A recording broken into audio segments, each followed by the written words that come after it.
So now he is accused of using the power of Satan, and Jesus responds. It's very condensed in Mark.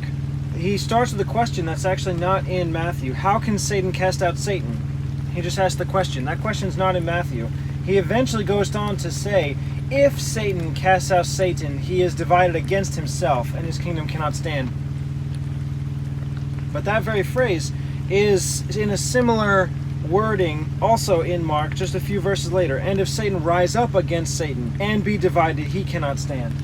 So that's not it. So this very first question should be how to start. So just before that, the actual verse begins. Jesus knew their thoughts and said to them. Mark says, and he called them to him and said to them in parables. Saying he knew their thoughts is obviously what happened before he actually called to them. He called them to him because he's going to respond, because he knew their thoughts. So I'm going to start with, and Jesus knew their thoughts, then go to Mark, and he called them to him, and then I'll go into the question. So starting in Matthew, and Jesus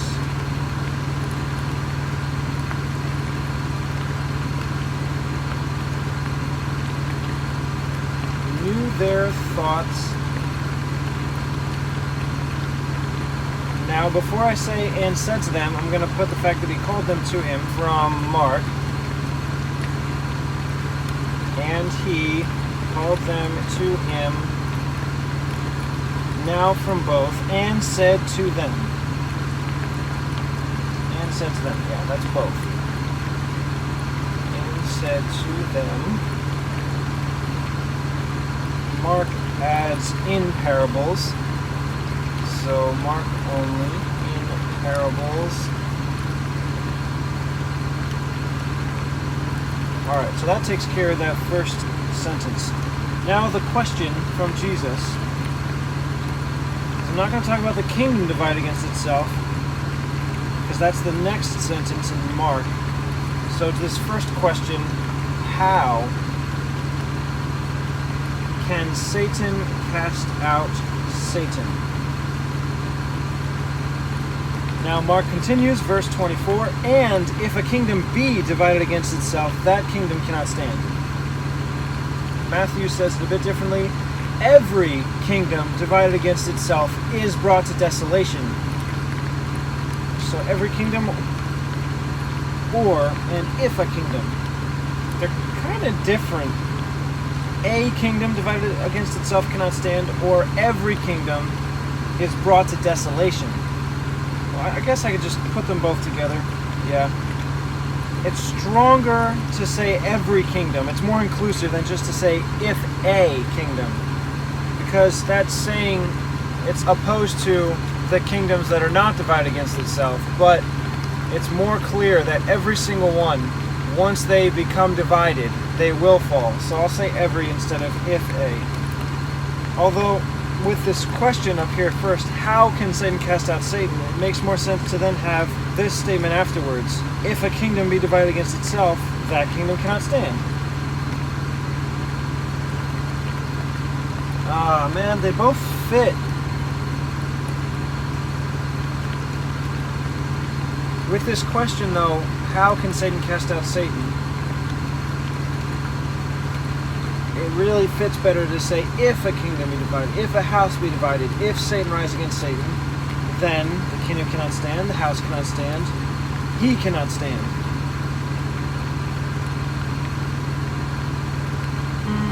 Yeah, you know, it ends in Matthew with that question. If Satan cast out Satan, he is divided against himself. How then can his kingdom stand? So it's kind of like mentioning, the way it's said in Matthew, every kingdom, every house divided against itself cannot stand. So he's laying out that truth. Not just saying, if it's divided, it will break apart, which is fine, but he's insisting upon that truth. And then from that truth, drawing out that therefore, Satan divided against himself cannot stand. It does fit in Mark, but I think I'm then going to go with Matthew because it's a little bit more forceful. It's a little bit more of a lesson than just speaking truths. If this, then that. He's saying this is true, therefore that is true as well. So I'll go with that from Matthew. Every kingdom. If a kingdom. So I'll just skip and if a and go right to every and then kingdom from both. Matthew. Every. Both. Kingdom. Divided against itself. Mark. Be divided against itself. So I'll skip B and just put divided against itself. It's like I'm cutting out what's said in Mark in order to put in what's in Matthew. But I can't put both. I really can't. If a kingdom be divided against itself, that kingdom cannot stand. Every kingdom divided against itself is brought to desolation. No, that's just repeating. He's only saying this once. I'm not going to have him say it twice, just so that the different wording is both included. I'll just have to leave out B, which is divided. Divided against itself. The next verse in Luke says, and others tempting him sought of him a sign from heaven. I already used that and, so others tempting him sought of him a sign from heaven. That does come later in Matthew. Matthew 12:38. The certain scribes and the Pharisees answered, saying, Master, we would see a sign from you. So I'm going to put that here, that they're tempting him with their asking for a sign together with Matthew.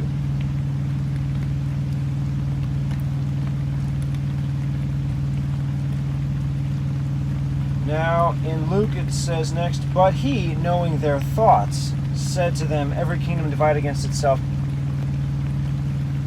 Matthew goes right into answering about the sign. An evil and adulterous generation seeks after a sign.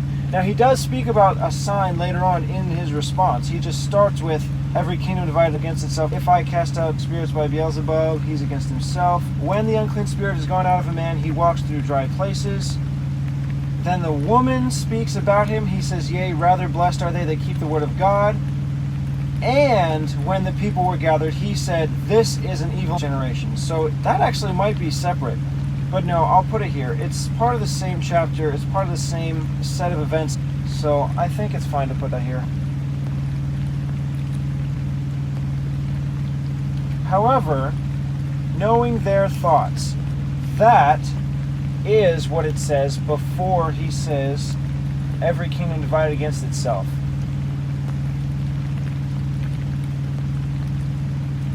Yeah, Jesus knew their thoughts and called them to him and said to them in parables, how can Satan cast out Satan? Every kingdom divided against itself. So, I will keep that. He, knowing their thoughts, is in this time when he's speaking about Satan divided against Satan. That's what follows in Luke. Instead of going right into the sign.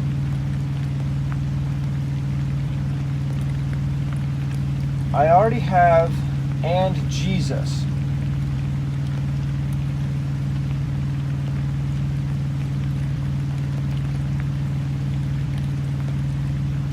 Luke says, but he. I could put he here. He called them to him. He said to them. Said to them is definitely Luke, so I'll make that all three. He. I'm definitely going to keep Jesus, not he. So this he could be both Luke and Mark. Knowing their thoughts. Their thoughts is definitely both Matthew and Luke. Orange. Knowing. I could exchange knew for knowing, and Jesus knowing their thoughts, and I can get rid of and, but Jesus knowing their thoughts called them to him. Well, no, because if I have this he, it would make sense to have knew. Jesus knew their thoughts, and he called. If it was knowing, I would just skip and he, just go right to called. And Jesus, knowing their thoughts, called them to him. So I don't want to have to cut out both these words and he, just in order to switch knew with knowing. So I'll leave out knowing, just keep knew. However, I do want to change the word and to but from Luke, because he's not just going along with it, right? It's changing. They accused him of something, but he answered and turned it right around and said, nope, you're wrong. This is how it really is. So, but Jesus knew their thoughts, and he called on him and said to them, yes.